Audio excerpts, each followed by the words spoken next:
Welcome back to another episode of the Day After Podcast and another Brantsteele.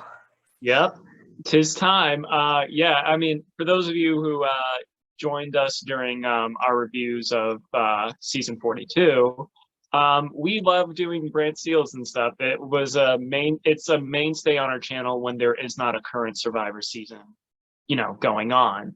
And so it's been a couple months since we've done one, and so naturally, we had to get back to it because we got a whole summer to do these. Exactly. And we're hitting you with a really big one. I expect this one to fire on all cylinders with Survivor 41 versus Survivor 42. This is the top 10 placing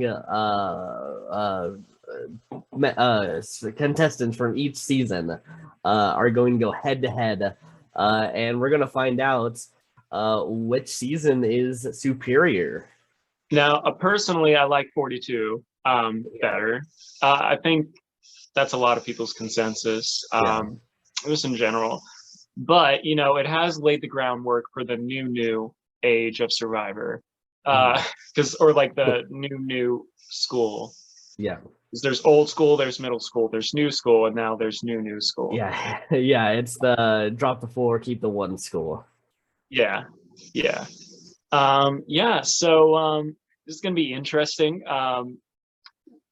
Really, other than at least for 42, we haven't had them really in too many things. 41, we have a legend on our Brantsteeles coming from this. So that is Danny Mccray, which we'll get into right in one sec. Held the longest record for immunity on our channel. Insane. Yeah, it's impressive. If there is a 41 contestant I'm hoping to do well, it is Danny Mccray. I agree. All right, should we hop right into it? Yeah, let's just get into it. We'll alternate intros for here because this isn't we don't have teams here this time. We're kind of just calling it down the middle here. Which is good for both teams because that way it's going to be a fair shot for both of them. They're not cursed to like the Ryan team curse. Exactly, and we can maybe not be super butthurt if one of our people goes home because we don't have a people this time. We might like someone, but it's not going to be the end of the world. So let's just hop right on in here with the first one we just talked about, Danny Mccray. On the season of Survivor 41, he was my winner pick. He was someone who I really liked. I thought he made it. I thought he was one of the better athletes to go out there to actually make it very far without having to win a bunch of immunities to make it far into the game, actually relying on his social and strategic abilities. But yeah, it was just one of those things at Final 6, kind of just he couldn't hide anymore. Couldn't find that idol, couldn't win immunity, and ultimately has to go home. Yeah, I mean, it was kind of sad, but he was the biggest threat that was able to be targeted at that point. Ricard won immunity, and he was definitely the guy to beat. And the only one that really could have done it was Danny. But so it just made sense on all cylinders to take him out. Exactly. All righty. Next up, we got our runner-up from Survivor 41, Desean Raiden. He was someone where, he said he was going to go into this game being a villain and stuff, and he seemed to be a very down-to-earth kind of relatable person.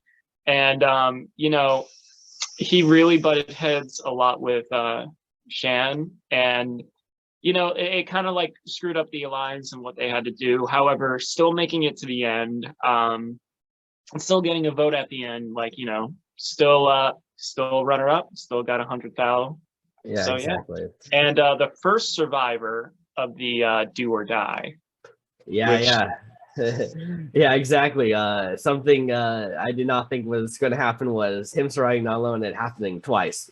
But yeah, Desean kind of just he plays a good game in terms of getting to the end, but very messy jury management and getting everyone to want to vote for him at the end. It definitely seemed like he rubbed some people the wrong way, and I think the people he rubbed the wrong way ends up being very important to the final tribal of how everything ultimately went off. He does get Danny Mccray, his best bud out there, so at least he was able to give him the runner up, but better be runner up than co-runner up. Yeah, with that. I don't know how that money works if both people get. I think both get 100,000. Because they, in a way, tie for second place, I guess. Yeah, it's either that or they split halfway between third and second for both of them. Yeah, who knows? Yeah, I don't know. They know. Yeah. There's contracts there. If you ever on Survivor, you'd know. NDAs, or well, I mean, I don't know. I would feel like obviously someone out there would know, and a runner-up in that situation would probably say, at very least to their respective family or partners. Yeah, exactly. But yeah, that's Desean Raiden right there. Moving on now to Erica Cassouponen, the winner of Survivor 41. Very edited, underrated player. I could even maybe say. Definitely, we just weren't given a lot from her in a big portion of the season. Yeah.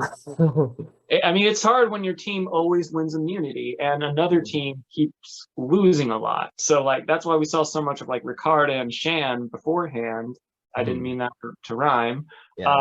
Was because the UA tribe just kept on losing stuff. I mean, she was still kind of in the mix where she was always brought up for elimination, possibly on that tribe. But it's hard to talk gameplay if you never have to go to tribal. Yeah, there's the hourglass twist, that obviously very controversial twist where she would have been the Ferge boots there, but ultimately she ends up being able to go and saves herself because obviously you're gonna slash the hourglass. And I think Erica is one of the big examples of why people don't like the season, honestly, because of the editing. This season definitely has a big editing issue, whereas I think we like Survivor 42 because of the editing is good in that season. It's very well balanced. Everyone seems to have gotten a very good story, good edits, but Survivor 41 wasn't like that as much. Yeah. That being said, feel like Erica, she is kind of on the same vein as a Michelle Fitzgerald, and we actually talked about this on our winner ranking. Because especially if it's kind of an out there winner, because out of the cast, who was there, she didn't seem like a obvious winner out of the bunch. So I mean, to kind of side comment on Marianne, she did seem like an obvious winner, as in the least likely to win, in the sense of, you know what I mean, right? The underdog, exactly. Someone who kind of just comes in at the last second and takes the glory from all the other power players who are playing the game.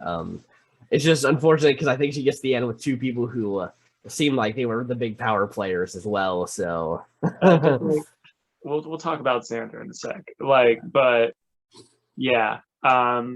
Either way, I still like her. I really started to when I saw her game start to bloom near the end. I was like, oh, it's gonna happen. Yeah. I think at 7 or 6, I really was oh shit. It was after the Shan boot was really where Erica's game picks up. Yeah. All right. Next up, we got Evie Jagoda. Now, they are someone who also came into this game as kind of a very possible winner. They were you know, like they were on your team, right? Yes. Yeah, and very, very smart player and everything. Didn't quite get all the advantages that could have helped him out throughout it, but you know, honestly, the gameplay could have went very different for Evie if one, the tribe, you know, at the merge weren't in the right numbers, and then, you know, made themselves a fret when they were like talking about, oh yeah, I did this puzzle at home, it's so easy, like you can practice that at home and everything, just like bigger target.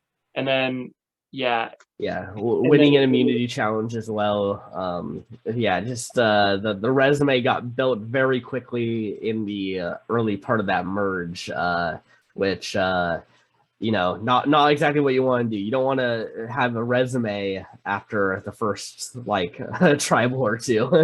Well, I mean, they were already on the bottom along with like Xander and stuff, so it was like kind of hard to be like, well, you know, I mean, they were trying to save themselves from elimination, which is kind of like the tough thing you got to do. I'd say all things considered, they did the best they could. There's only so much you can really do if you're on the bottom, except for try and hang on as long as possible, until they start to cannibalize on themselves. The majority alliance, I mean. So that's Evie. Let's see if they manage to you know, make it a little further than just a little into the merge this time. Okay, next up, I almost can't even see this person because they're so invisible. We got this person. Oh man, I believe 13 confessionals is what she has over the course of the whole season. And that's making it to the finale and being like, and I believe she had like 7 or 9 going into the finale. Like as in like or as in most of it was during the finale. Yeah, she got most of it during the finale. Dang. I mean, I know you told me about how there's that like thing where she had a bit of a potty mouth and made it more difficult for her to like be edited because she was, you know, cursing a lot. Which is something I definitely need to work on. That's something anyone who goes out there know that they are not going to show a bunch of obscenities if you're going crazy. Like, there's only so much they'll bleep out. But all that being considered, between her and Desean gave us one of the closest fire-making challenges, and was definitely a highlight of this season, where it was like, hold up, this is actually very, very close. It's coming down to like the wire. And it was exciting to watch. So at least, you know, she came out of the season with that. Well, she has a great secret scene where she basically gets the entire tribe to not trust Sydney in the pre-merge by telling everyone that she had this dream where Sydney couldn't be trusted, and it actually ended up working. I guess so. It's crazy to think about. Then again, dreams, they can mean anything, and like but she did it like on purpose. Like she didn't have this dream. She literally planted the seed about having a dream to make people think that Sydney couldn't be trusted. Like it was actually a good move, like to make someone be like the next Lubu would be her instead. So it's one of these things. Like I think Heather and Erica were the most important duo on the season. Like if you look at it from just like a purely who's making it into the end game, they were the most important. They just out of nowhere, they're a duo now. I guess. Oh well. Give us the Erica and Heather cut. Yeah, I know, right? Release the cut. All right. Next up, we have Liana Wallace. You know, also kind of part of I forget what the yellow tribe was called. Yasa. Yeah, duh. You know, she was someone where I didn't really expect too much going in with her. She didn't like wow me like the rest of the tribe, but she plays a few important moments throughout it. One, that moment with her and Shan, like when they were on, the prisoner's dilemma thing. Mm-hmm. That was a great moment, like in between. And, they both, came together at the merge, and they were trying to make it work for a while, but, Shan just got a little bit too much. Liana also got what could have been a broken advantage. However, the steal an advantage is much more of an advantage when you don't say it, or when you don't tell people about it. And because she did, she ended up wasting that advantage. Wasting that advantage on Xander. I will say this instance is less on her, I think, of actually telling people about it, because Shan knew about the advantage because of Shipwheel Island, because it let you know about knowledge is power.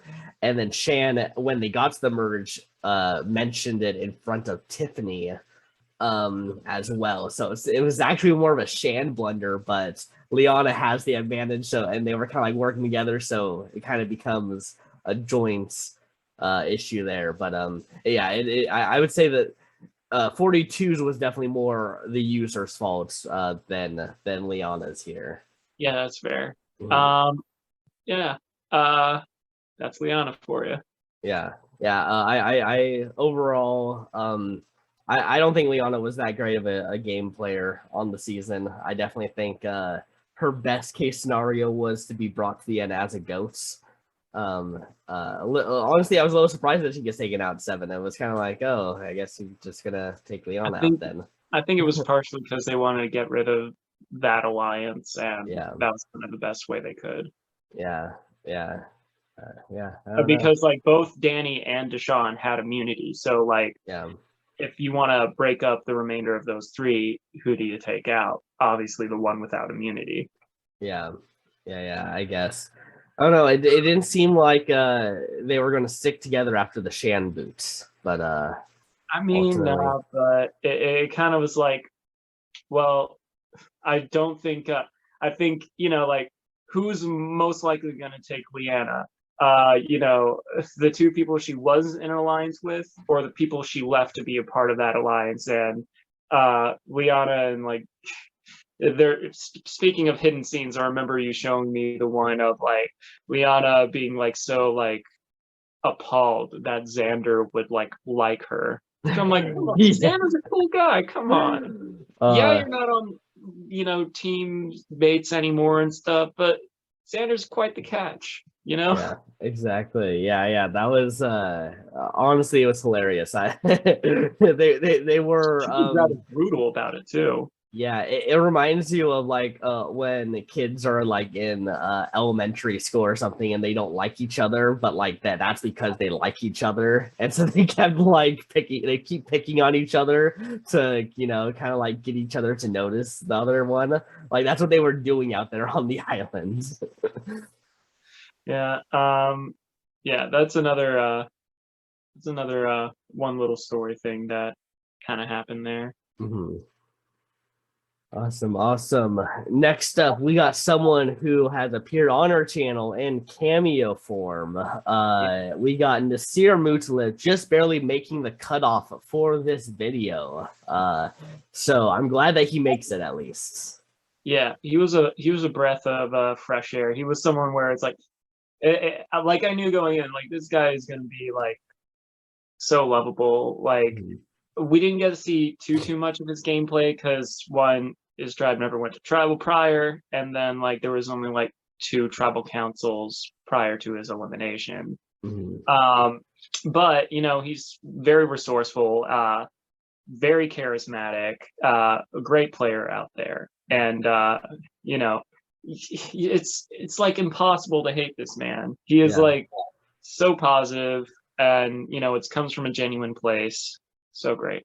Yeah, and we gotta remember when the Lulu tried to throw immunity, but they didn't clue in to Sarah about it, and he wins the challenge by himself. Yeah, he was a little bit of foreshadowing of Jonathan. Yeah. He was an unlikely challenge beast that episode. Like, just I don't think anyone would have said Nasir's going to single-handedly win that immunity challenge while he's on the team with like Danny Mccray. So I mean, also it's just one of the things where the UA tribe was just so terrible at challenges where it's like it's kind of hard to like lose against them, you know? Yeah. So sometimes there's just really bad tribes that just will never work together. Yeah. Alas. All right. Speaking of terrible tribes, we have one of the two, survivors of that tribe, and that's Ricard Foyer, who won our prediction video when we did our Survivor 41 prediction. And, he definitely turned out to be a big powerhouse on the season. Very social, also a challenge beast. And he had a great story going in. He understood the game pretty well, but unfortunately he was just a threat, and he kind of knew that going in, especially when he lost that like one immunity that he desperately needed to. Yeah. And that was his downfall. Yeah, just like Danny, I think he just got to a point where he was just such a massive target at that final five. Like, even Jeff was like, I don't feel like we even need a vote, but let's do the formalities anyways. Yeah. Ricard, definitely someone who was meant to play Survivor, I think. Probably will be playing again, most likely.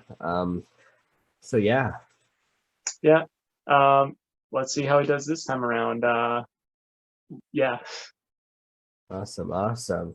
Okay, next up we got probably the biggest powerhouse of the season for pretty much all of it. We got Shan, who had so much control. She was like a Boston Rob type almost. Like, she was the female Boston Rob of just controlling everything. Yeah.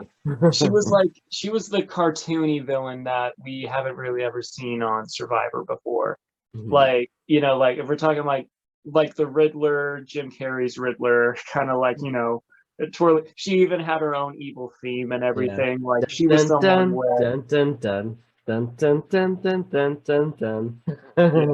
She was a cartoony villain, and that's definitely something that set her apart. That sets her apart from like other villains that we've seen in the past. And I feel like there was a lot of paranoia, and that ended up being her biggest downfall above anything else, where she couldn't really trust anyone or listen to anyone else. I think things had to go her way. Yeah, and I think she's definitely someone I see coming back. And I feel like if she is able to make it past the pre-merge and everything, with the knowledge she's got and kind of like the lesson she learned in 41, she could win the game. Yeah, definitely. She can just manage to cool that side of her where she has to be the one in charge of everything. And also, I think she was the one who got hurt most by the lack of food this season, the not as much rice and everything. Because I know that she basically, because of it, she ended up actually getting sick the day of her elimination, which caused her to not be able to like strategize and try to play through that day because she was actually sick. I wonder if that's up. So I know like the rice thing, they wanted to try it out for like these two things. I know they kind of confirmed some of the things that they're bringing back. Are they bringing back the no rice? I have no idea. I really hope they don't. I think it was a nice try of trying something new. But ultimately, I don't think it's actually gives you anything good for television. Yeah. And one last thing I did want to mention about Shan, to those of you who didn't know, she was my winner pick for the season. Like, after watching her interviews and anything, I'm like, hold up. Shan looks pretty cool. I think she has the possibility of winning. She did have that possibility, but alas, paranoia got the best of her. Yeah, what's interesting is at least all of our winner picks from both of these seasons I made it to the top 10, so at least we did have them go again. I know you had to think about that real quick of like, well, Tori. Yeah, yeah. No, I was like, no, Tori, Rock choice on here. That we're good. All right. Now, last but certainly not least in Survivor 41, we got Xander Hastings, the guy who, like we underestimated, everyone on the, cast kind of underestimated, but he turned out to be like a really genuinely good guy. Found found advantages, found me like a Beware idol. And he's someone that plays like a decent game and also playing mind games with the idol as well. Like, am I gonna play it? Am I not gonna play it? Mm-hmm. Who knows? He's a lot smarter than he let on. And at the end of it, like I feel like he was someone that deserved at least one vote or something. Yeah. But like it's just like the jury just wasn't feeling him out so much, and that's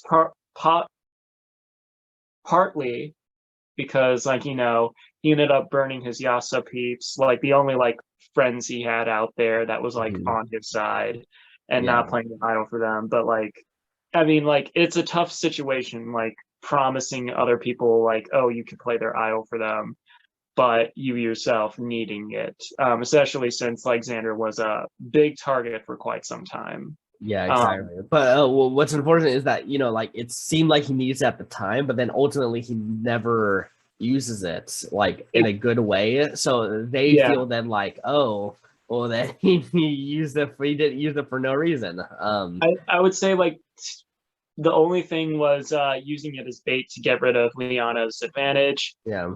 Honestly, if he didn't play it at Final Five, this would have been the first season since idols were introduced where there was no hidden immunity idol played, which I thought that would have been amazing to see. Yeah. Didn't quite end up happening, obviously, but I feel like if it was going to be any season, it should have been this one because like he wasn't going home or anything like that. He didn't have to play it.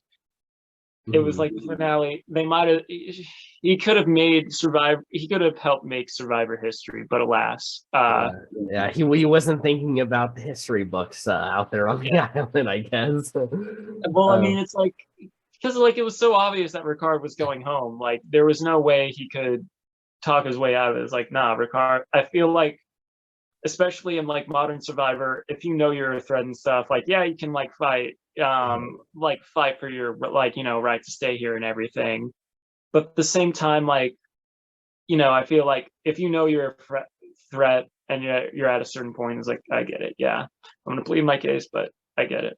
Exactly. I'm also excited for Xavier because he was on the Survivor 41.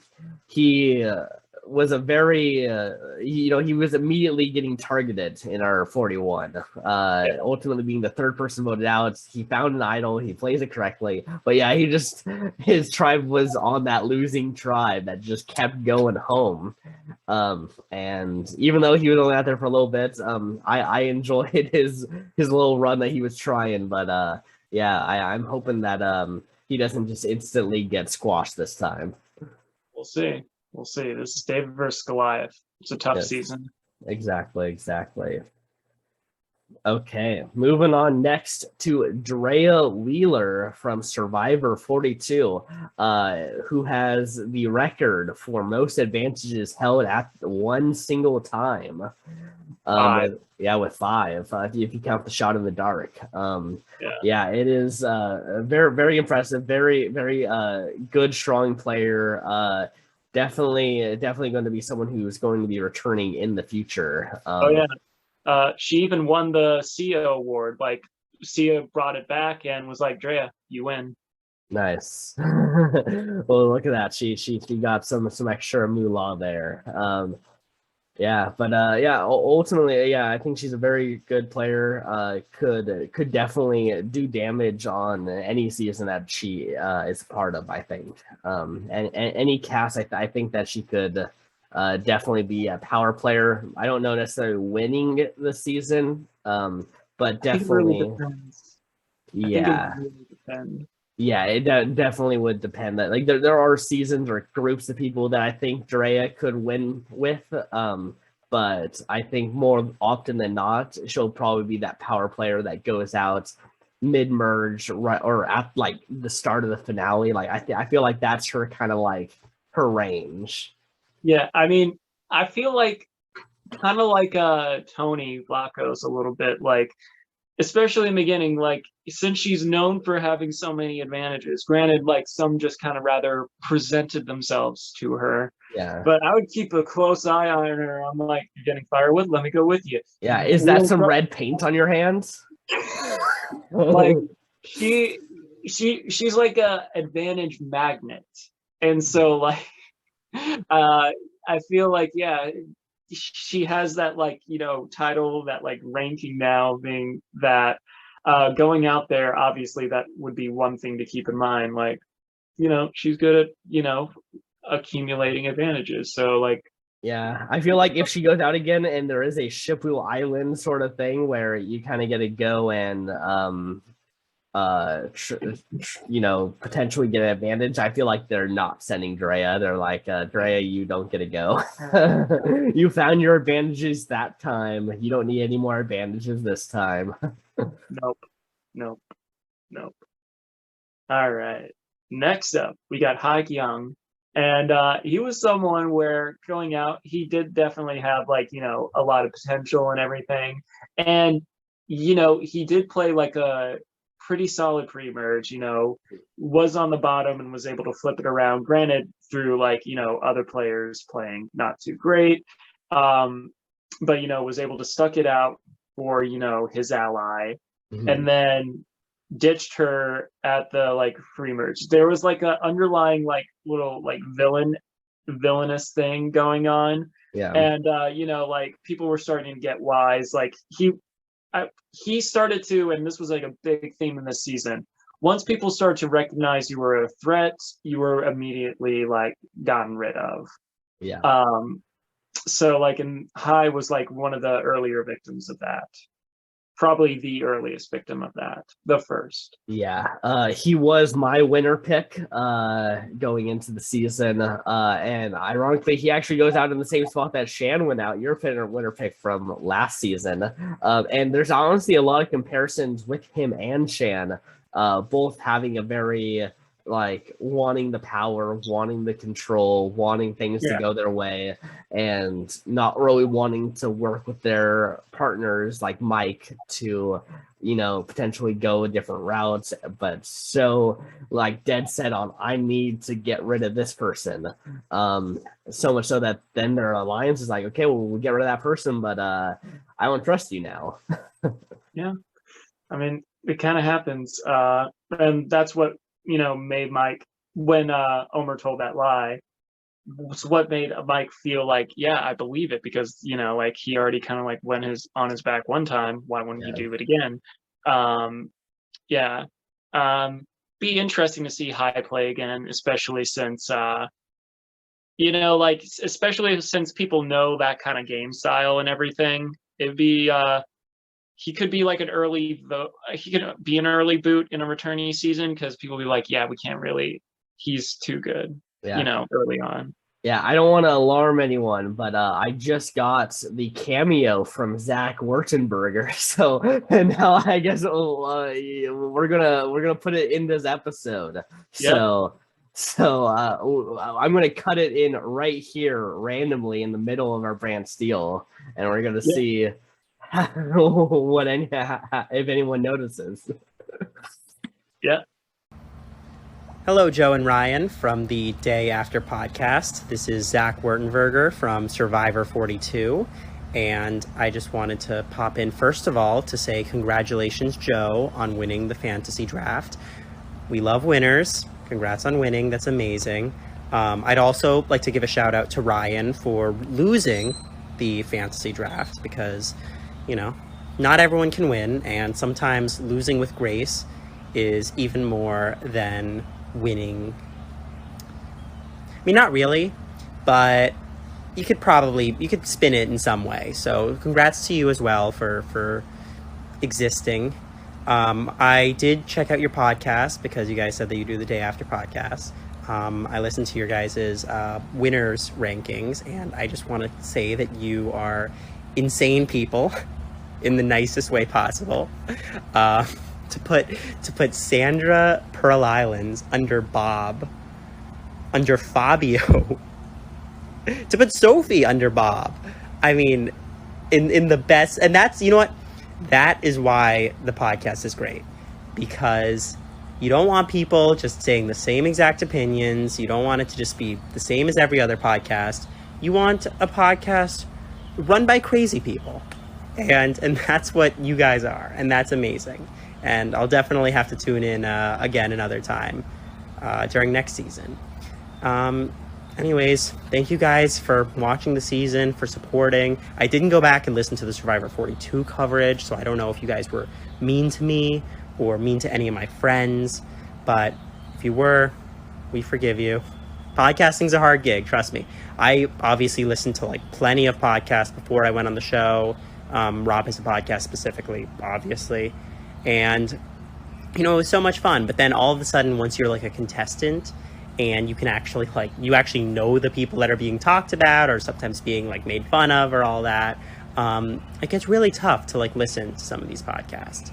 So I hope that with your podcast, you guys are always just, you know, having fun, making jokes, and never, you know, just making assumptions about the contestants and how they are in real life, because that's where it can always get a little bit, you know, hazy when it's like just a reality show that's being portrayed on television.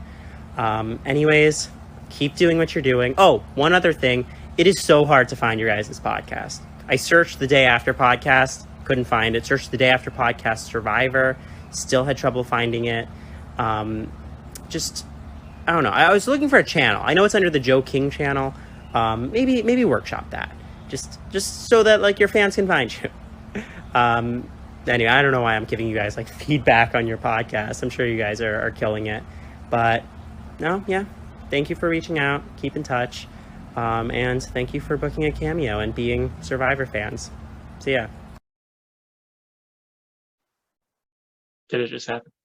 What? Did it just happen? Did it just happen right now? Yeah. Yes. Okay. Okay, so there it is. All right.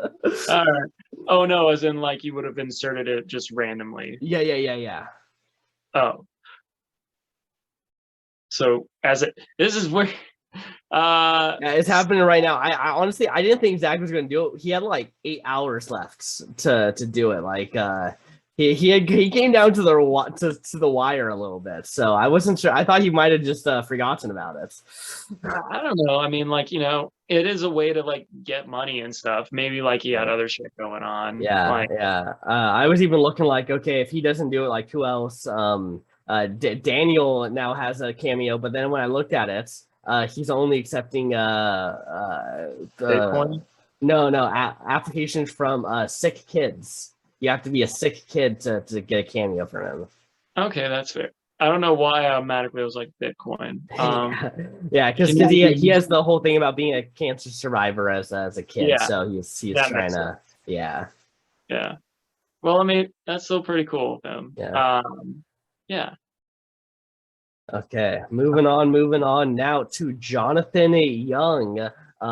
You know, so I was actually pretty high on him going into the season. I know you weren't. You were on the like, he's going to just, you know, be probably the merge boot or maybe even pre-merge because he's just too big. Yeah.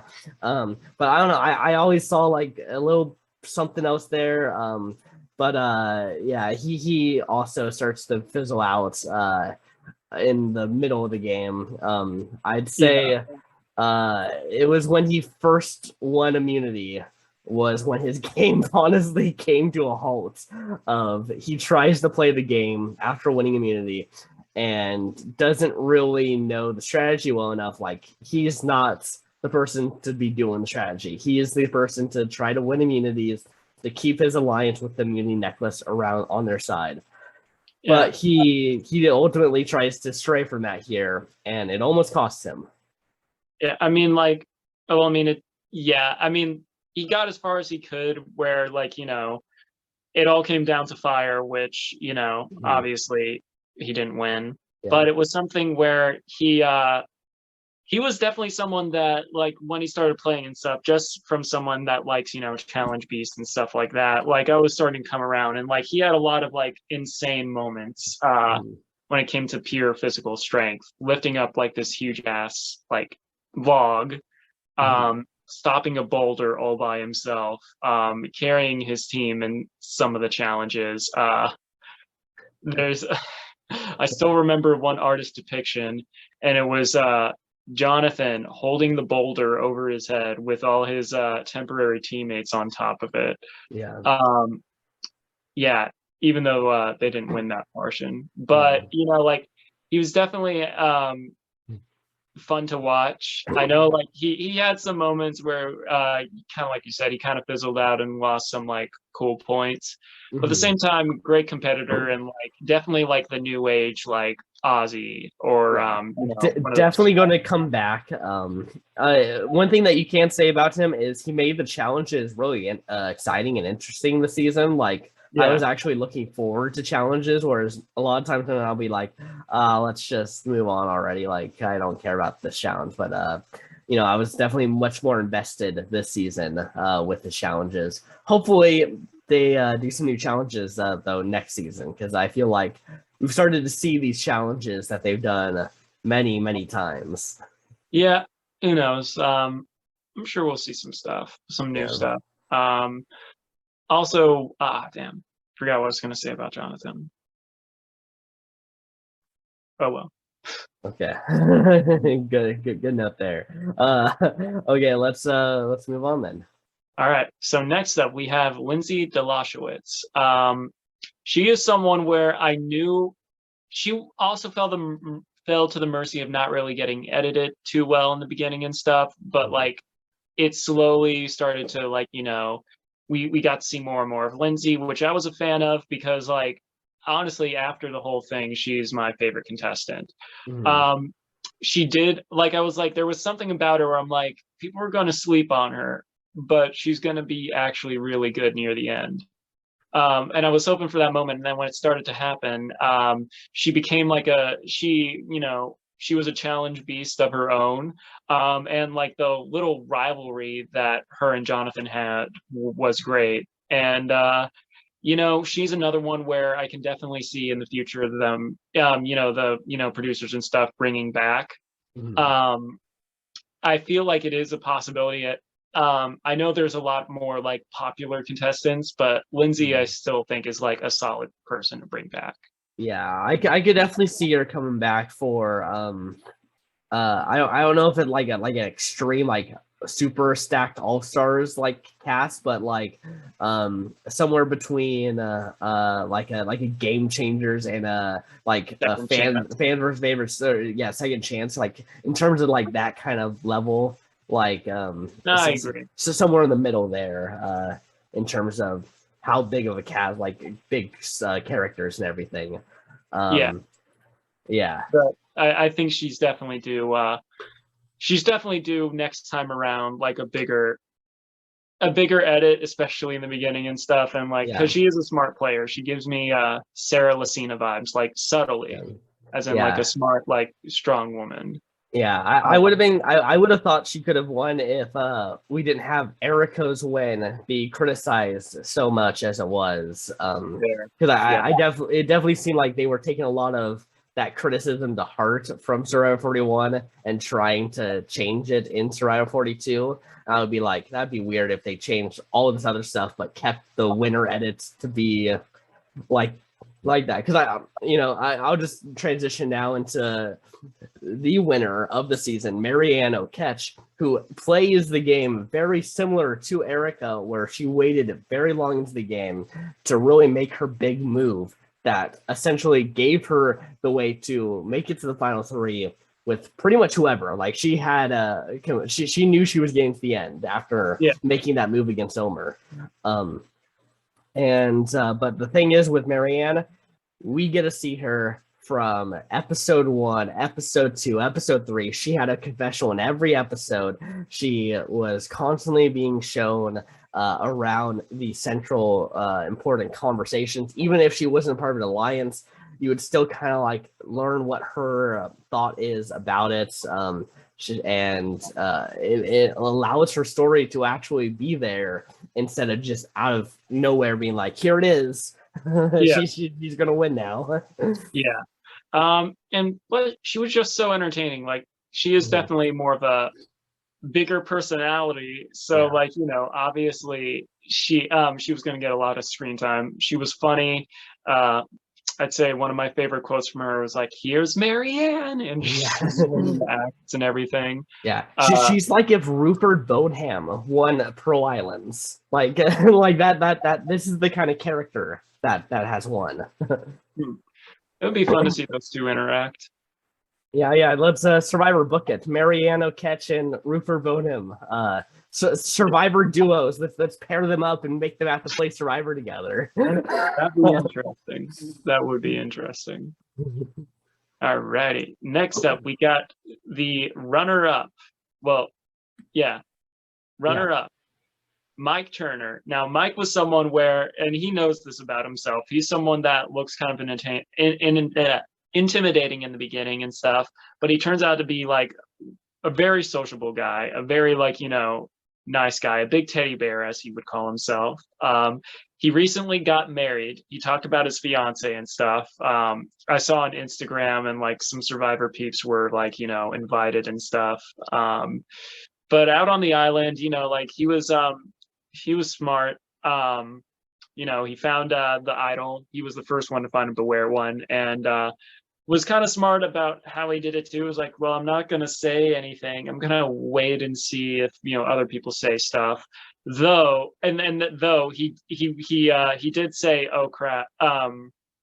He did say that, oh no, like, he was wrong and misread, like, oh, if the things don't get activated pre-merge, they become null and void. So it is something where he made hiccups throughout there. He was, I would say, a little easy to sway with like the Omer deception. He tried to play a loyal game. It didn't quite pan out for him because, at some point, it's like you have to take out your allies. That's just how it goes. Yeah. But it's tough to say you're playing the loyal game when you played the more strategic, like for the whole game out of the three, because everyone came in there not being like, oh, Mike played the loyal game. They were like, oh, he played the most strategic game. He was the one who managed to make it here, and he was a part of all of the important conversations that were happening. Like, that was at least the perception for the jury. And he immediately starts going off about loyalty, and that's not what they wanted. That wasn't what they wanted to hear as like the explanation for how he got there. Yeah, and it's interesting too because he was the sole survivor of that 7 to make it too. Yeah. So like, in a manner of speaking, he did have like the numbers going into that if we're talking strictly like who was in an alliance with him. Like at least 6 jury votes. Yeah, if they were going to vote dependent on jury vote or like who you were in an alliance with. Yeah. It definitely seemed like Mike had the votes going into it, but Fumble's final tribal council, Marianne has a crazy good final tribal council that just completely shifted where the votes were going. Exactly. Still love Mike anyway. Okay, next up we got Omer Zaheer, my personal favorite player from the season. Without a doubt, I think the best player of the season. Yes, agreed. Yeah, he's social, he's strategic. He even won a challenge, which it's always a good thing when you're a less athletic person to go out there and win a challenge. Definitely. I recently was watching his post interview, and I thought it was really funny. He was like, when he did his walk with Chanel up that giant mountain and everything for Shipwheel Islands, apparently Chanel kept walking like a few steps and then having to like stop and take a break. And Omer's like, "What are you talking about? I'm just going. I can do this. Look at that. She's athletic, and I'm kicking her butt here." That is kind of funny. Yeah.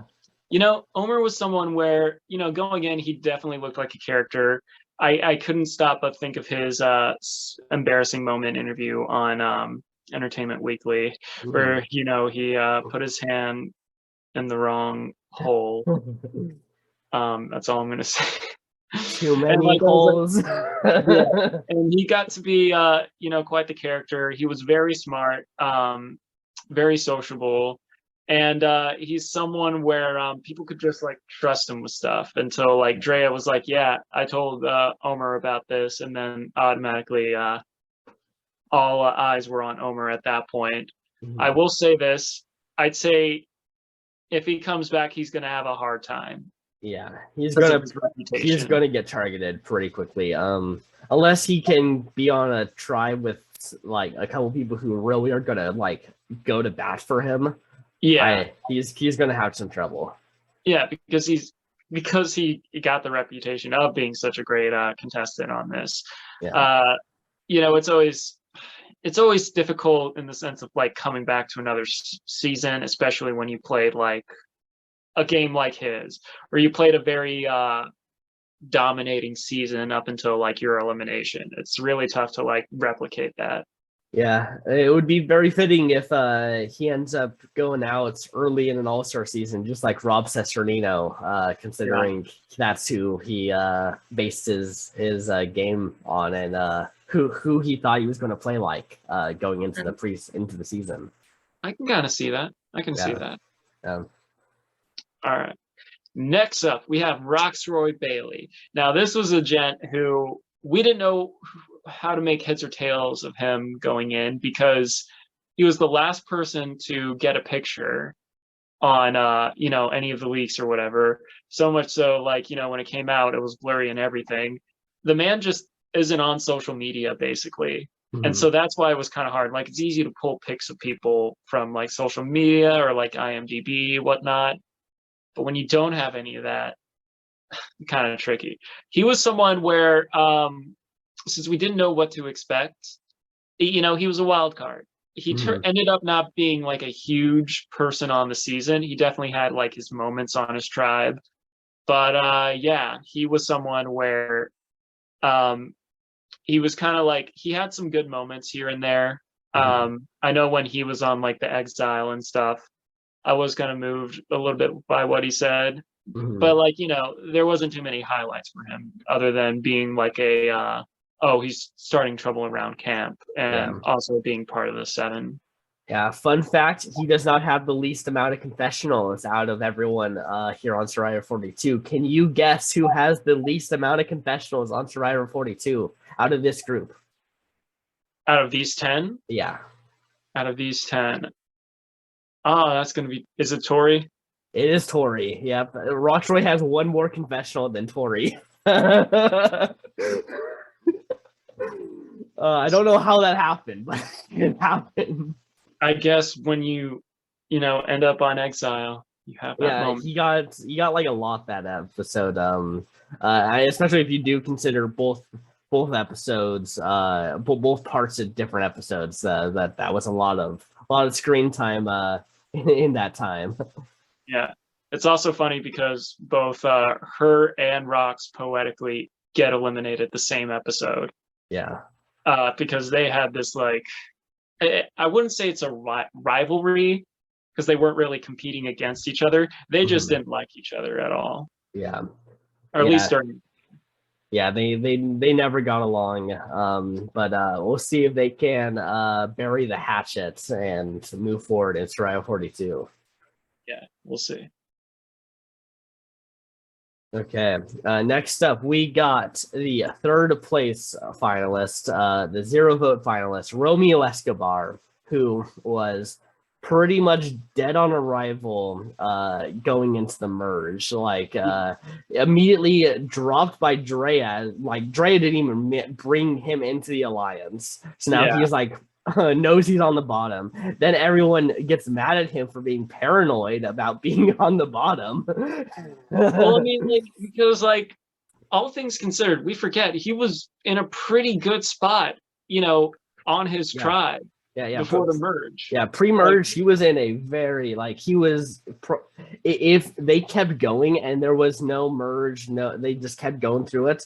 It's probably Drea and Romeo, or actually a very likely final two of that tribe to make it through. No, I agree. It just things just did not pan out for him, and like he said at Tribal Council, it was like, well, it's hard to really make moves and influence the game when you're on the bottom and no one is giving me any way in. Yeah. I mean, this is also a thing that is kind of makes sense in a way. Like, if you know that everyone doesn't like you, you know that you're probably not going to win at that point. Like, kind of lean into not being likable as that GOAT option. Like, bring me to the end at least. Like, because if you just sit there and say, okay, I'm on the bottom now, whatever, I'll just let them take me out. You might get out at 8 or 9 or whatever. But if you do play up that GOAT, at least you can make it to the end. At least you can get to the final tribal. And I feel like there might have been a little bit of that from Romeo, just he knows he's not winning at this point. Let me steal some extra portions of rice. Because there was bigger fish to fry, and so that's all he had to do. He just had to get to that point where, all right, only the big there are 5 big threats in this game, from Romeo's point of view when it came to the final 8. All right, let them kind of cannibalize each other a little bit, and then that's what helped him out so much. And then obviously winning the final immunity challenge. Yeah, exactly. Yeah, which I'm glad that he got to kind of have that big moment to make his story go. It makes it sound like he had a better journey than I think it was up to that point. Yeah. All right. Take it away here. Last but not least, we got Tori Meehan.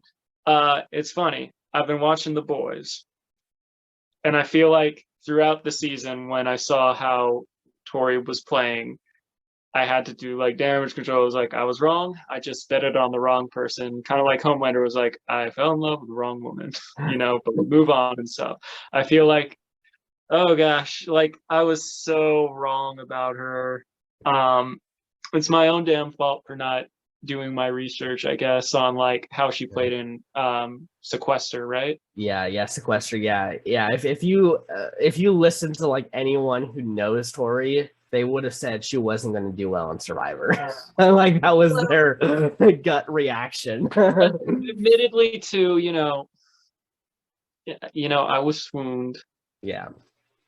And so, she won our Survivor 42. She did. Not that necessarily influences me. However, it was something where I was on paper, she sounded like a good idea. Because the fact that she played a Survivor-esque game, Sequester, was okay, that also leans in the fact where she could possibly win this. She's a psychiatrist. That's also going to help.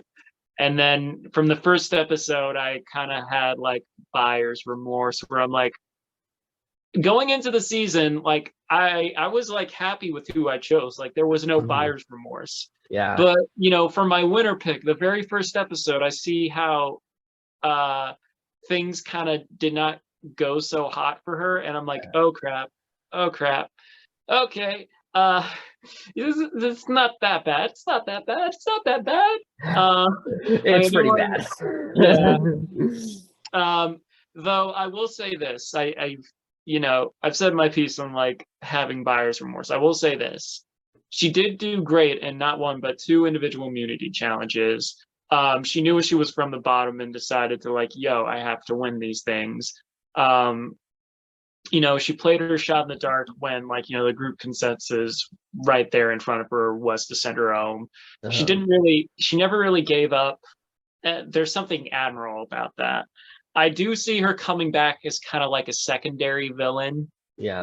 If they want someone to stir some drama or something, I can definitely see them bringing her back purely for that. I mean, there is merit to bringing her back, not just for like drama. Obviously, she is decent enough in challenges, and you know, like she's someone that is willing to like fight for things. So yeah. Her winning those first 2 immunity challenges, beating Jonathan, was definitely something that was you know, exciting and entertaining to see her manage to do that.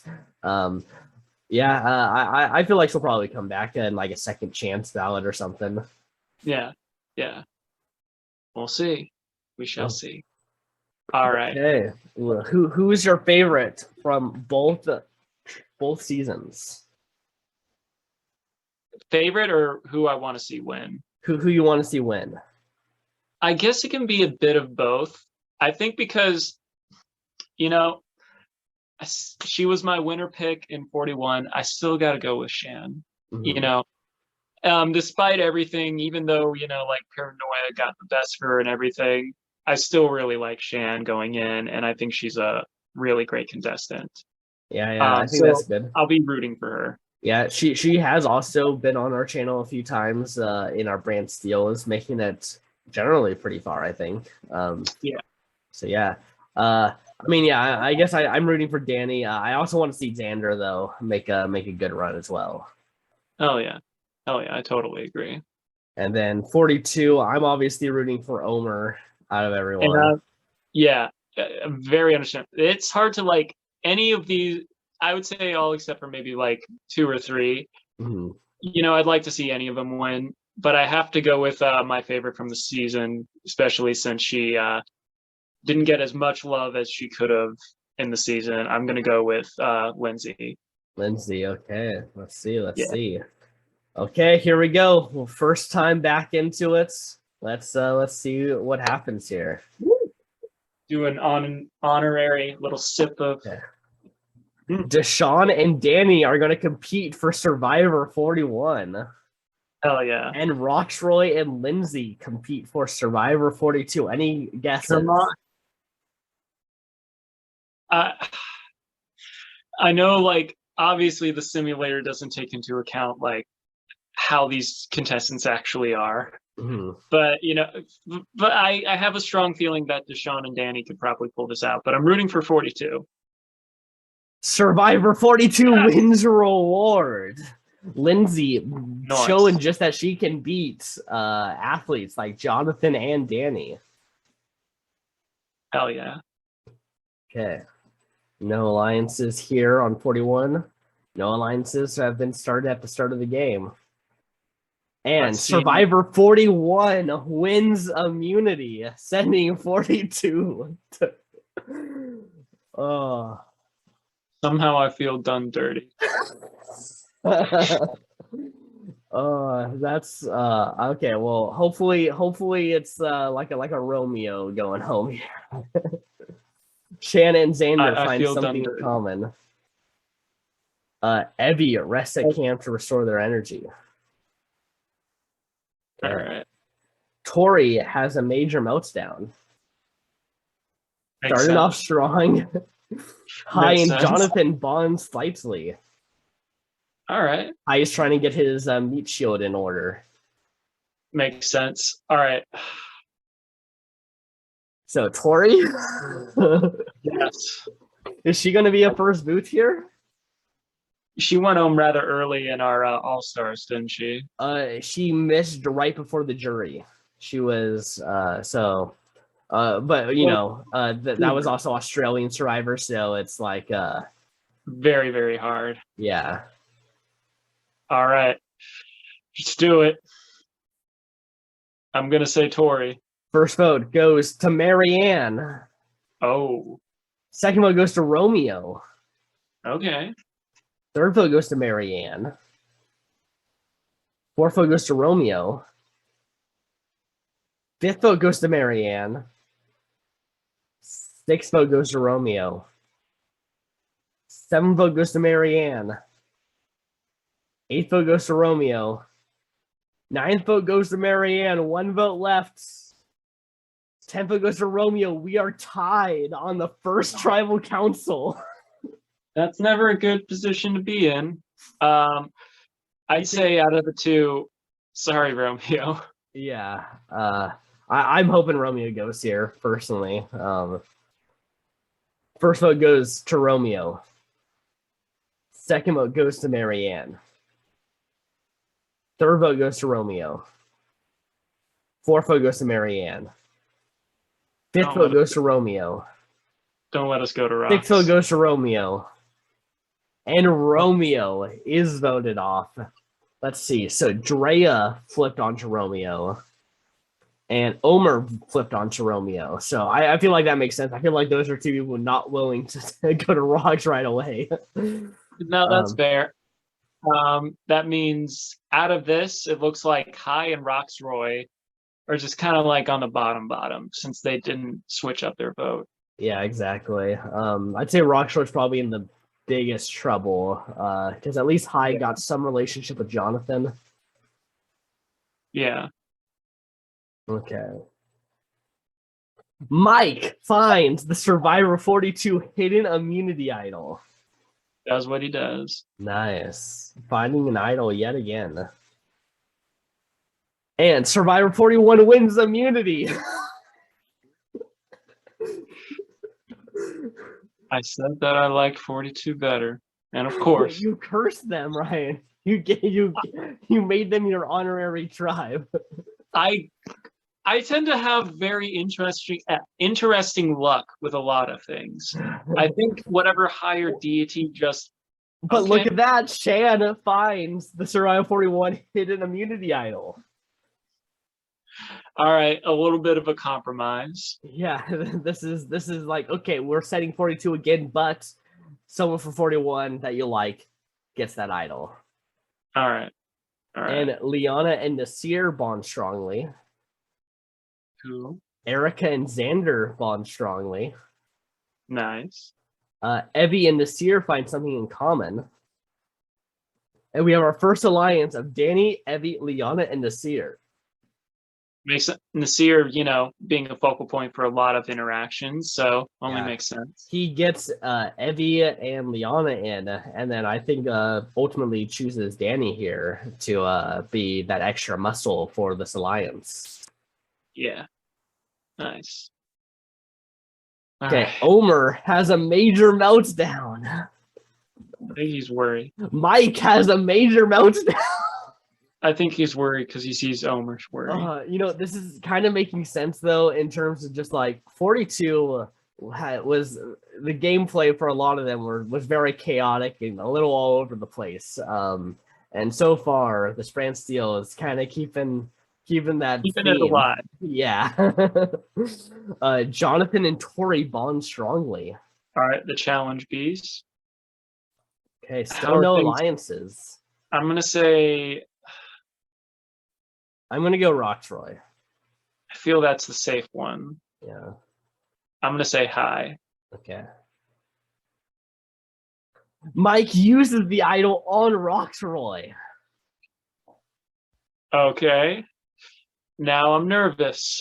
First vote goes to Omer. So he wastes the idol. Second vote goes to Lindsay. Oh, come on, no. Third vote goes to Omer. Fourth vote goes to... I mean, these aren't good options. Fifth vote goes to Omer. One of us is going to lose. I don't like my track record. Sixth vote goes to Lindsay. Seventh vote goes to Omer. Eighth vote goes to Lindsay. One vote left. Lindsay, the tribe has spoken. Oh. This is why. This is why.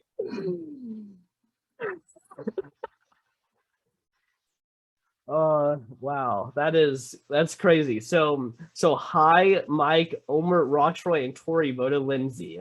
Drea, Jonathan, Lindsay, and Marianne voted Omer. I think the higher deity just loves my reactions and will push my buttons however it can. Okay, well, they can't possibly lose another challenge, sending Omer home, hopefully. Well, I mean, now the person I want to win is Shan, and she's going to go home with an idol in her pocket. If that happens, I feel so bad for you. That would be crazy. It's supposed to be the summer of Wayne. Okay, let's let's get back into this. Okay, nothing's happened over here on Survivor 41. Roy Bailey finds the Survivor 42 hidden immunity idol. Good for him. Ryan is broken over there. This is how we get back into Brantsteele right here. We break Ryan by episode 2. Yeah, sounds right. Okay, let's see who wins immunity. Survivor 41 wins immunity. Yeah, figured that. They also win pillows, blankets, and chairs. Good for them. Be comfy. Kumbaya. Danny has a major meltdown. Cushion's and a new alliance force between Shan and Xander. All right, cool. Okay, nice. Omer and Tori bond slightly, probably over their major meltdowns that happens. Most likely. Drea and Mike have a small fight. There's no alliances going on here. They are just playing it by tribal council. Yeah. Who can we get rid of to hurt Ryan? I mean, I guess Tori, right? Tori will be next. Do it. Do it. I dare you, Brantsteele. Do it. Okay. Rockford used the idol on high. All right. First vote goes to high, does not count. Second vote goes to high, does not count. Third vote goes to high, does not count. If this is Tori, I'm gonna lose it. I'm gonna lose it, but in a different manner. Fourth vote goes to Jonathan. Fifth vote goes to Marianne. Sixth vote goes to Jonathan. Seventh vote goes to Marianne. One vote left. And Marianne is idled out. Dang. Wow. So Rockroy playing the idol correctly to save high. Okay. Okay, so it's like Rockroy is playing a decent game. Yeah, so Drea, Marianne, and Tori voted high. High, Jonathan, and Omer voted Marianne, and Mike and Rockroy voted Jonathan. All right. Okay. So there goes Marianne.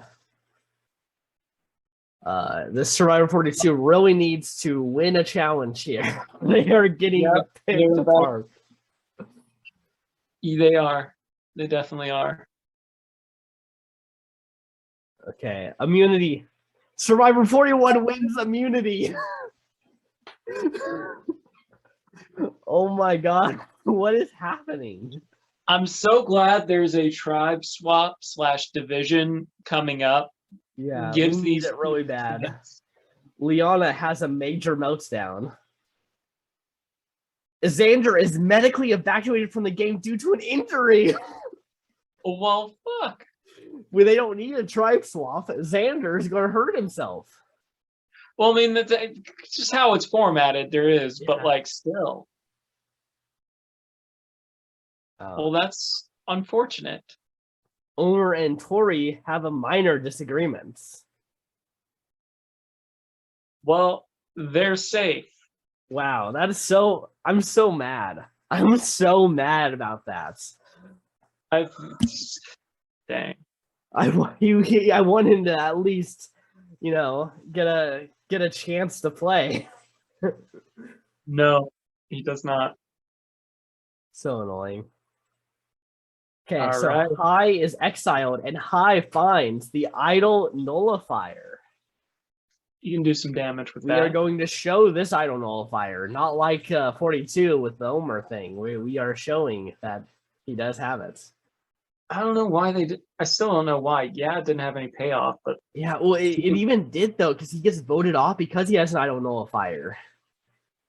yeah.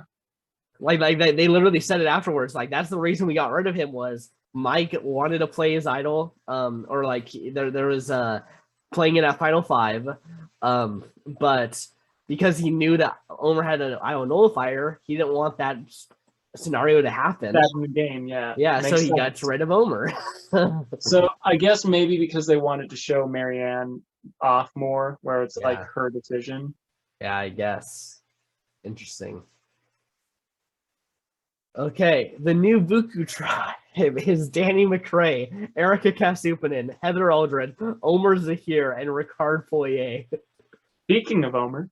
Yeah, I'm sorry, Omer. Please make it through this. Okay. And then the new Jabeni tribe is Desean Raiden, Evie Jagoda, Mike Turner, Chantel Smith, and Tori Meehan. Look at that. My two winner picks on the same team. Yep. Shannon, Tori.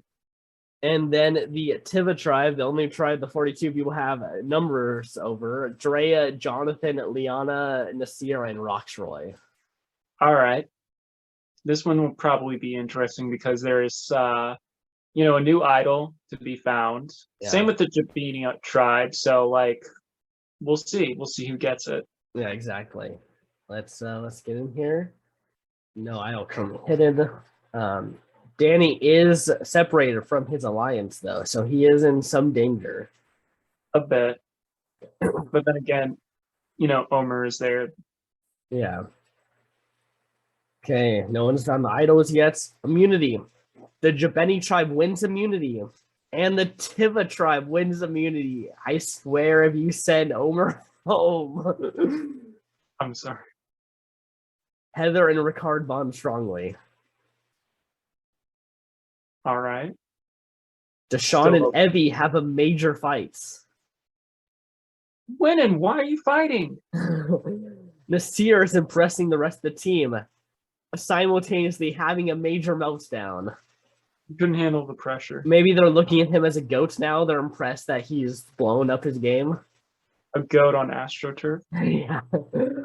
Drea, Liana, and Nasir form an alliance. And right. Jonathan works hard at camp and becomes tired. Makes sense. Yep. All right. I'm going to say Heather. I'm going to say Erica. I know we don't want to say Omer. Yeah. First vote goes to Omer. Second vote goes to Ricard. Third vote goes to Omer. Fourth vote goes to Ricard. One vote left. And Ricard Foyer is taken out of the game. That's rather shocking. That's a big move right there. But they get High as a replacement. Yeah. Interesting. So Danny, Heather, and Omer voted Ricard. Erica and Ricard voted Omer. All right, so Erica's on the bottom and kind of screwed. Yeah.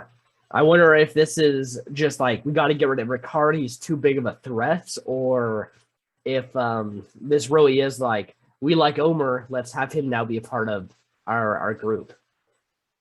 I could believe either. It's probably both. Yeah. Okay, so High has the Idol Nullifier. Evie finds the Jabeni tribe hidden immunity idol. Good for them. Good for them. Yeah, so Evie and Shan with the idols. That can make this tribe a little bit fun if they go to tribal. Exactly. Vuku tribe wins reward. They win 3 hens and a rooster. Nice. And Tiva tribe wins reward. They win 12 eggs. That protein. And the Tiva tribe wins immunity, and the Vuku tribe wins immunity. The Jabeni tribe go in with double idols. Double idols has both Shan and Tori. Heather and Omer bond strongly.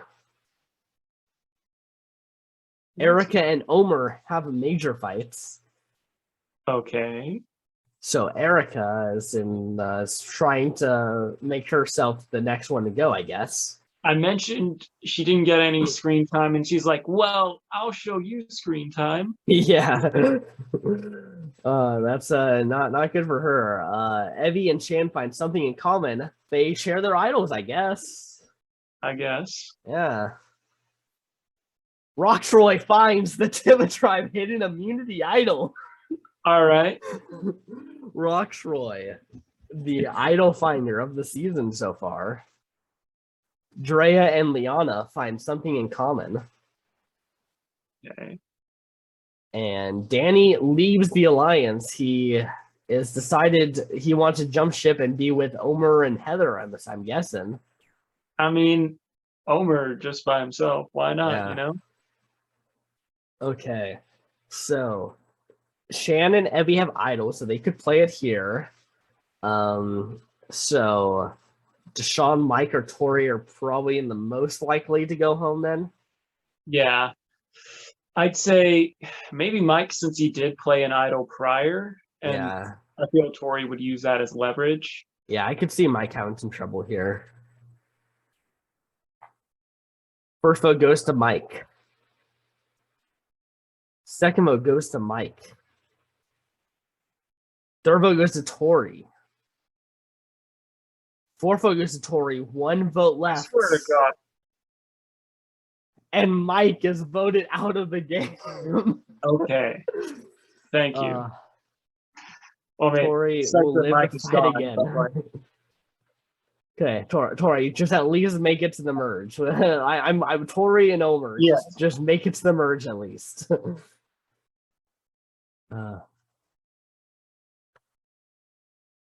Okay. Let's see. Still got the Idol Nullifier. Okay, reward challenge. Buku Tribe wins reward. They win cooking utensils, herbs, spices, and kebabs. Nice. The Tiva Tribe wins reward. They win kebabs. Okay. And the Vuku Tribe wins immunity, and the Tiva Tribe wins immunity, sending the Jabeni Tribe back to Tribal Council. They didn't win that reward challenge either. They are on a terrible losing streak. Oh, no. I have a 1 in 2 shot that someone I like is going home. Heather and Omer have created an alliance together. That is very strong. All right. Desean and Shan have a minor disagreements. Really? They're at odds with each other once again. Dre and Rocktroy find something in common. She's like, hey, I heard that you're the advantage person this season. That was me last time. Yeah, do you have any advice? Yeah. I would appreciate that. Okay, I'm gonna say Desean. I'm hoping it's Desean. Yeah, Sorry. we need some 41 people going home here. Exactly. Xander is the only one that has. Yeah. Well, Xander and Ricard, like, yeah. Oh fuck. I saw. First vote goes to Tori. Second vote goes to Desean. Third vote goes to Desean. And Desean voted out. All right. Okay. Good.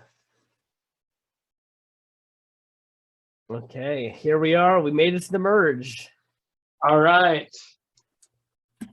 Still got Shan. We still got Tori. We still got Omer. 5, 6. But let's see. We have from the original 41. We got 7 from 41 and 6 from 42. All right, so not that bad of a split. Yeah, it seemed much worse. Yeah. Well, I mean, because they finally lost someone else, it balanced the scales a bit. Yeah. Okay, we'll see if tribe divisions will still matter, but Jonathan finds the vote steal. That could be very, very good for him. Nice. Okay, so we got a lot of advantages here at the merge. Nasir wins immunity. Nice. High and Rockfroy bond strongly. Okay. We get. And we're just going into it here. Who's going home? It's super tough to say.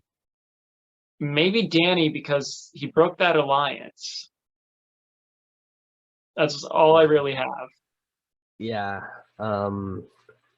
Yeah, I'm not sure. Maybe Erica, she caused some chaos early on with some people who I think might dictate this votes. So I could see Erica potentially being in some trouble. Okay. Okay, all of these advantages. Evie uses the idol on Liana. Okay. First vote goes to Erica. They wasted the idol. They wasted it. Second vote goes to Erica. Third vote goes to High. Fourth vote goes to High. Fifth vote goes to Erica. Sixth vote goes to High. Seventh vote goes to Erica. Eighth vote goes to High. Ninth vote goes to Erica. 10th vote goes to High. 11th vote goes to Erica. And Erica is voted out in 8-5 votes. All right. Who's the bottom 5? Bottom 5, Erica, Heather, Jonathan, and Omer and Shan. Okay. I mean, it's still early. Yeah.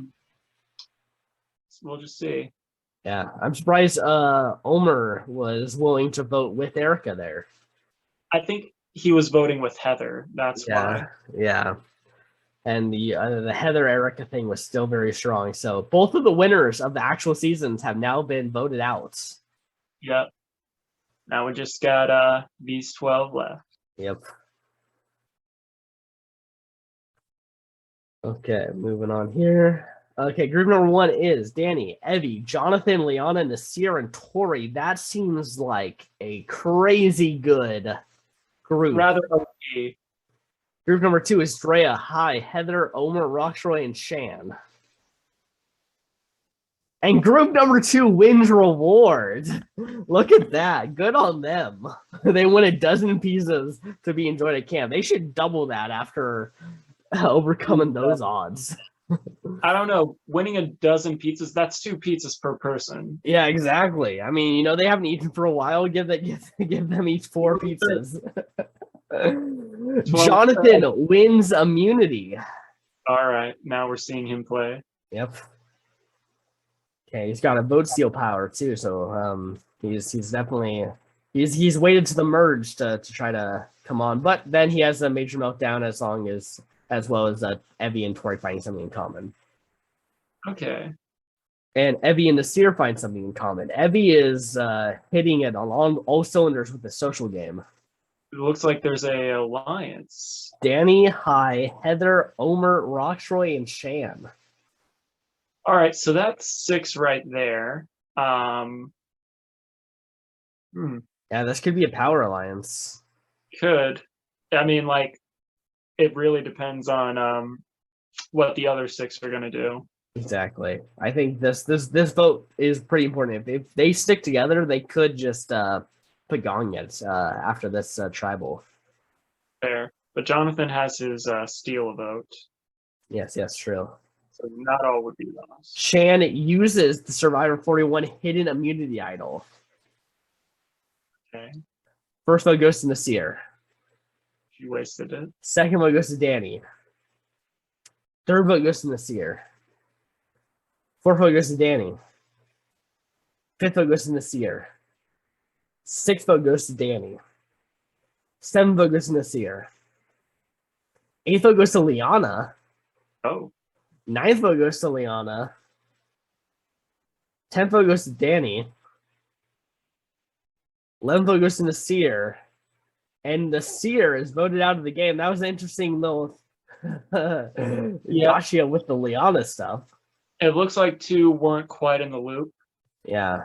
And it looks like, I guess the 6 stuck together. Yeah, and Heather and Omer didn't So they were part of the 6, but they ended up voting Liana, so they were out of it. Danny, High, Jonathan, Roxroy, Shannon, Tori voted Nasir. Drea, Evie, Liana, and Nasir voted Danny. Huh. Interesting. I don't know. Maybe it's just like an alliance, but not an alliance. Yeah, I mean, I guess they take out Nasir if he won that first immunity. He could do it again, I guess. So True. Take him out. All right. Who is going to just make it shy of the final 10? Okay, reward challenge. Evie, High, Heather, Jonathan, and Tori are group number 1. Group number 2 is Danny, Drea, Omer, Roxroy, and Shan. Liana does not participate and cannot win reward. And group number 2 wins. They win a trip to a burger bar complete with beer and soft drinks. Beautiful. And Omer wins immunity. Good for Omer. Right. Okay, Good for him. Stay in this game a little longer. Okay, Shan has a major meltdown. Uh-oh. Evie and Heather have a minor disagreement. Okay. Might be Shan's time. Might be. I don't know. I mean, like, could be Heather's, I think. Mm-hmm. I don't really. We're still like seeing things move around. I would say the only thing that's like really consistent that I've noticed is like Omer and Heather kind of sticking together. Yeah, they've been definitely the power duo so far with no power. Yeah, exactly. First vote goes to Danny. Second vote goes to Jonathan. Third vote goes to Danny. Fourth vote goes to Jonathan. One of them big boys. Fifth vote goes to Jonathan. Sixth vote goes to Jonathan. Seventh vote goes to Jonathan. Oh. And Jonathan voted out in a 9-2 votes. So who voted with Jonathan? Evie. Oh. So this is the theme right now. If you win immunity and don't win it the next time, you go home. So Omer better watch his back. Omer is in some trouble. Yeah.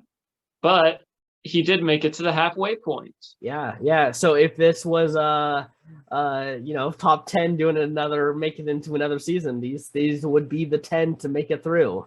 Who knows? We could do the top 10 from 41 and 42 and the top 10 from 43, 44. Exactly. That could be in 1 year. We can do it. Exactly. But so to kind of assess everyone's game so far, I'd say Roxroy is playing a pretty smart game. Mm-hmm. Omer is also, he's like in there. He and Heather are kind of like in an alliance and stuff. Mm-hmm. It hasn't been like too impactful. I feel like this tribe is still trying to find out what direction it's going in.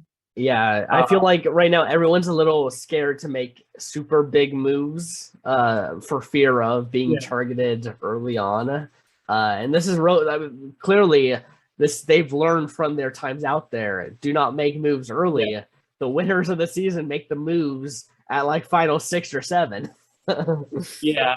One thing I forgot to mention, Jonathan got eliminated without using his steal a vote. Yeah. So there is that. So the people with advantages, High still has his nullifier. Roxroy still has his advantage. Everyone else has been kind of playing theirs, but so far that's what we have. Okay. And Danny Mccray finds the hidden immunity idol. Nice. Okay, that's pretty good there. Group number 1 is Drea, High, Liana, Shan, and Tori. Group number 2 is Danny, Evie, Heather, Omer, and Roxroy. And group number 2 wins reward. They win a survivor picnic with wraps and wine, letters from home. Nice. Okay, nice. And Heather wins immunity. All right. Okay, Omer, you got to survive this somehow. I don't know, man. The track record's not looking great. Yeah. Shan is impressing the rest of the team. And a new alliance formed between Danny, Drea, Hai, Roxroy, and Shan. Okay. Okay, nice.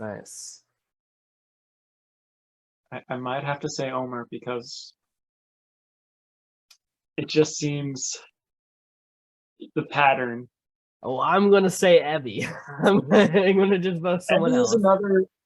I think both of them have a solid argument why either one would go home. Yeah. Okay. First vote goes to Danny. Second vote goes to Omer. Third vote goes to Tori. No. Fourth vote goes to Omer. Fifth vote goes to Tori. Don't do this to me. Sixth vote goes to Tori. Don't Seventh do vote this goes to me. to Tori. All right, I guess she's gone. Eighth vote goes to Omer. And Tori is voted out in 6-3-1. Well, she's won already. She just got to go out there, have make it halfway. But it would have been funny. It would have been funny if she was another 2-time winner on our channel. We already got 3 2-time winners. All of them female. Yeah, the females just do better on our channel. Like, I don't know. Like, I think we have more male winners, but like the females that do well more often. Yeah, like we have Parvati, we have Regina George and Junko. Yeah, they're both they're all three of them are up there. Exactly. It would be nice to have a fourth. We'll see. Yeah. Still got a whole lot of Survivor left. Okay. Group number 1 is Danny, Drea, Heather, and Shan. Group number 2 is Evie, Hai, Omer, and Roxroy. Liana yet again does not participate and cannot win a reward. They have deemed her, I think, the worst challenge competitor of the season. I guess so. Or she wins immunity next. Yeah. Group number 1 wins reward. They win an afternoon cruise and a feast. All right. And Drea wins immunity. Okay. Evie and Liana bond slightly. Drea and Shan have a small fight. And Shan leaves the alliance. That could be dangerous for Shan.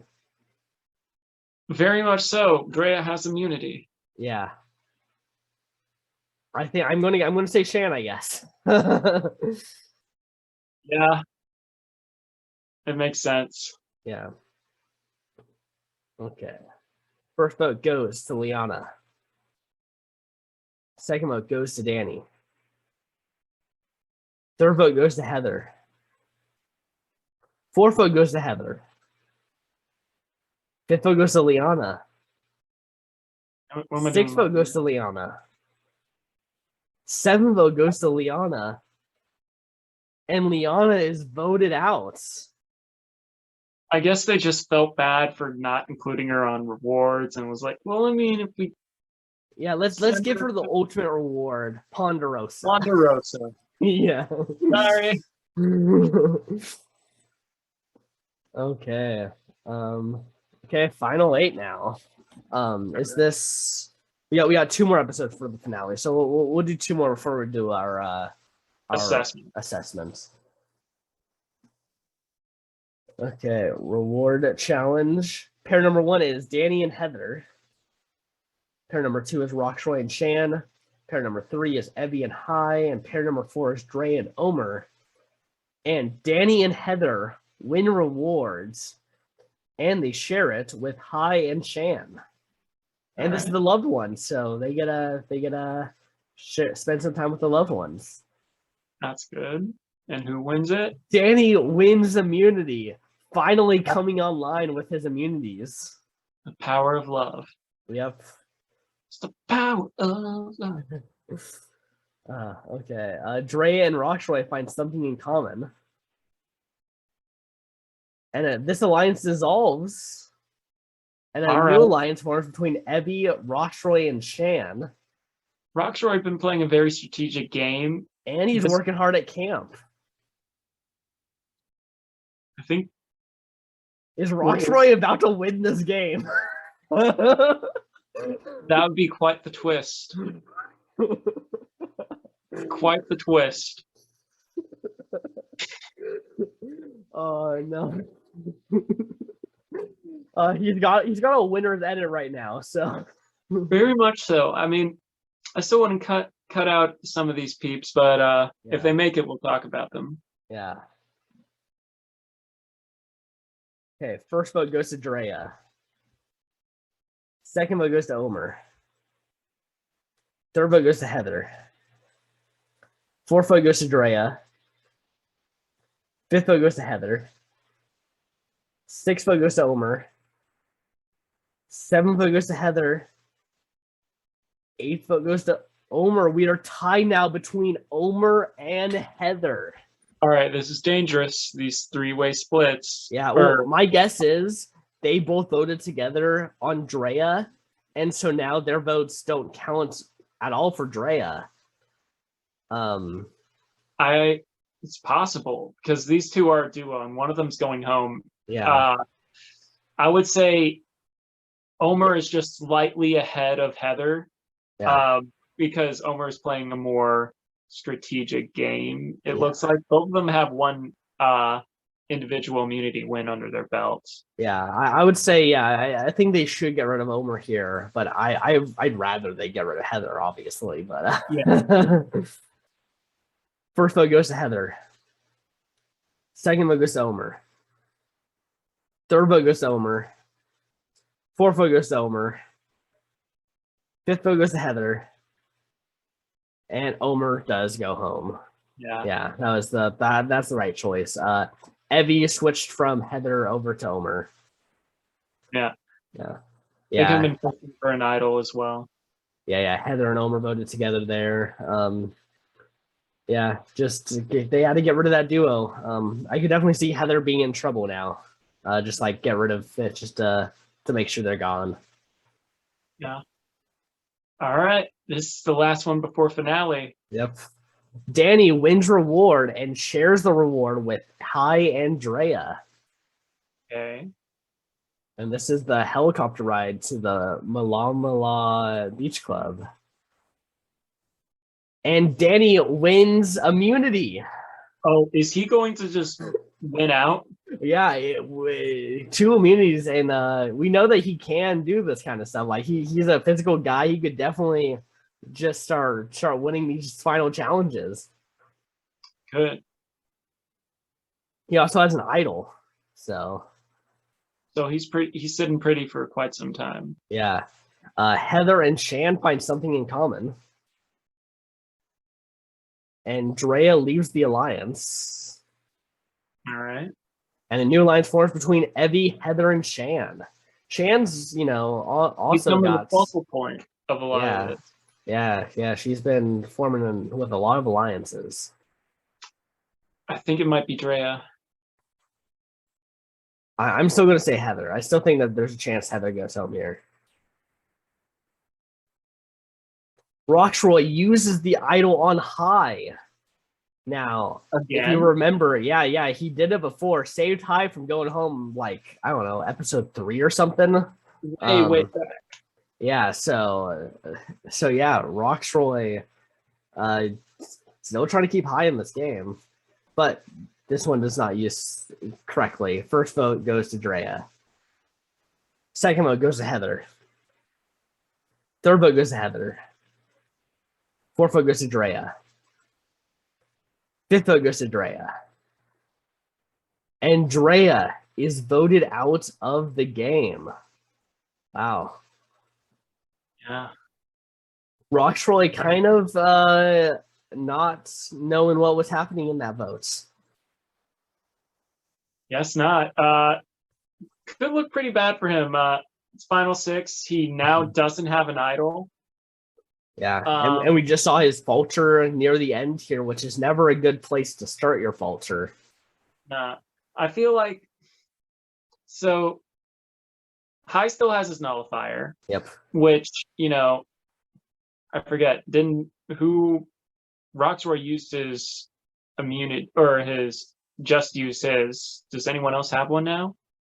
Danny has his idol. Oh yeah, so could potentially use it there, but does he have to use the nullifier at 5? Yeah, I believe so. I believe it's the same as the idols. Gotcha. Danny playing a pretty solid game.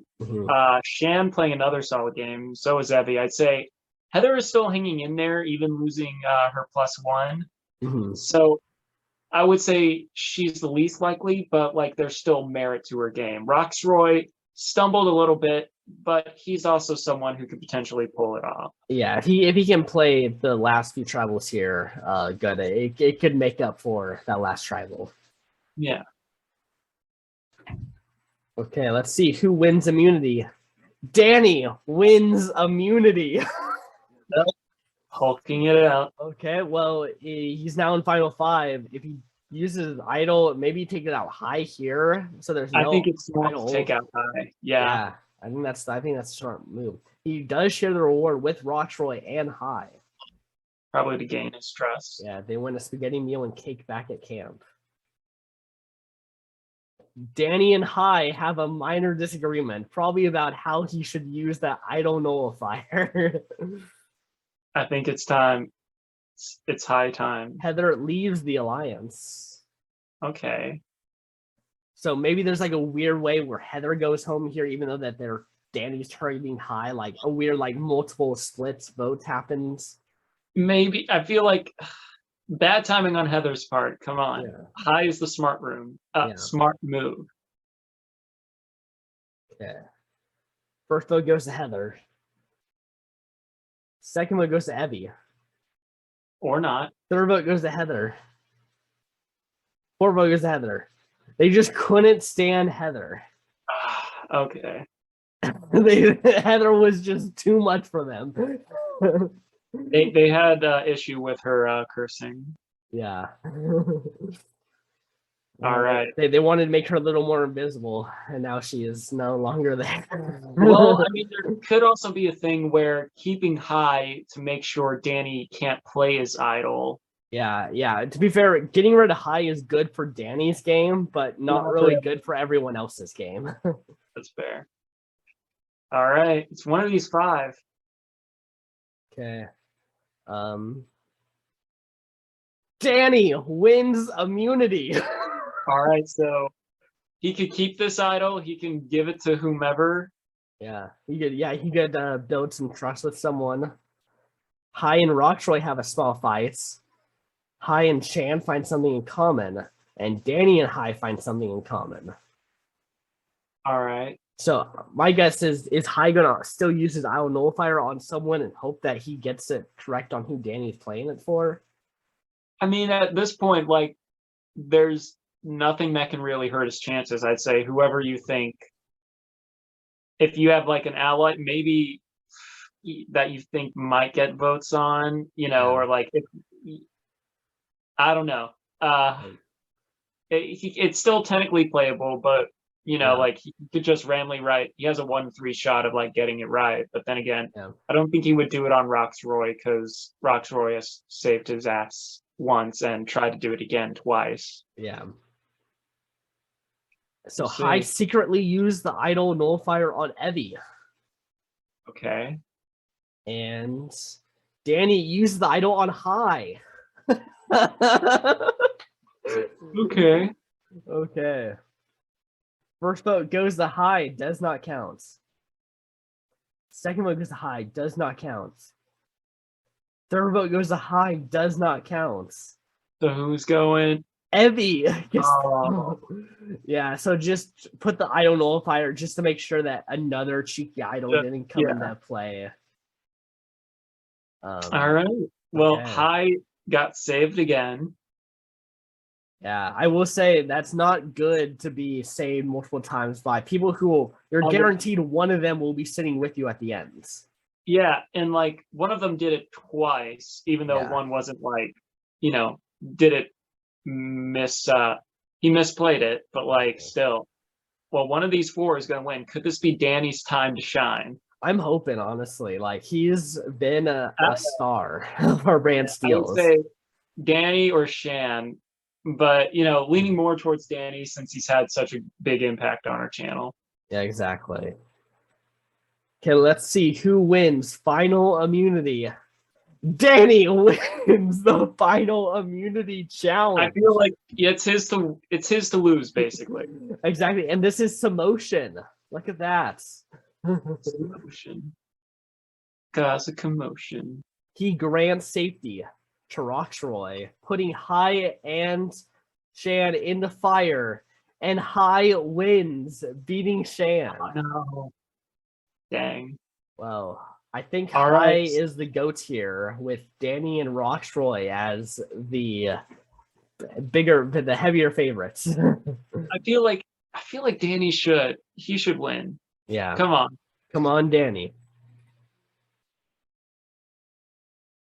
The first vote goes to Danny. Nice. Second vote goes to Hai. Third vote goes to Roxroy. Fourth vote goes to Roxroy. Fifth vote goes to Hai. Sixth vote goes to Roxroy. Oh, Seventh vote goes to Danny. Okay. Eighth vote goes to Danny. All right. Ninth vote goes to Roxroy. Oh no, did Roxroy win? 10th and final vote goes to Danny. We are tied All right. between Danny and Roxroy. Hi, it's up to you. Okay, so let's take inventory real quick. So Roxroy has played his idol twice on Hai to save him. Danny has played his idol to save Hai. Which is Hai valuing more? I don't know. Like, in some ways, I can see him go either way. That's the thing too. Huh. Because not just who helped him out, but like who would he like to see win? Mm-hmm. I would say like one thing that might lean towards more Roxroy is that, Roxroy saved him earlier on in the game and helped him get to the merge. Yeah. So like there's always that. So yeah, Hai could have been out very early on in the pre-merge, but so that could weigh favor. Yeah, but Danny helped him get to the ends. True. We'll see. Hai votes for Danny. Danny wins. Okay, we have a pretty good winner here. Yeah, I think this is good here.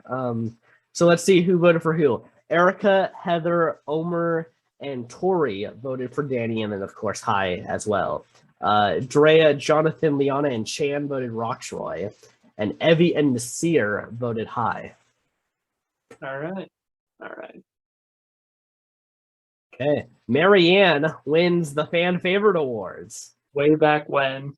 Yeah, look at that. She gets voted out in episode 3. Okay. Oh, nice. Yeah, I think Danny's win here. He did what all challenge beasts need to do, just play a social game at the start of the merge, and then near the end, that's when you can ramp it up and win your challenges. Which is very true to Danny. So yeah. Exactly. All right. So yeah, let's proceed. So Danny with 5 immunity wins here. All right. Solid. Roxroy, Shan, and Xander received 0 votes in the game. Huh. Interesting. Yeah. Heather was considered the most strategic. Okay. Followed by Omer, followed by Danny. Interesting. Yeah, nice. And Roxroy with his idols here. Omer getting the most votes. Yeah, nice. Yeah, I think this was a really solid season here. Pretty solid, and we finally got Danny a win. So heck yeah. Yeah, finally. Yeah, he's he deserves it after being a star of multiple of our Brantsteeles. Yeah, and especially after his very first one in season 41 prediction, like he instantly became a favorite. Watching the show, he also became a favorite. So yeah, exactly. he finally won one. Exactly. Okay, so that's gonna do it here for our first Brantsteele back. Hope you guys enjoyed it. And we'll catch you guys in the next one for our next Brantsteele. Peace.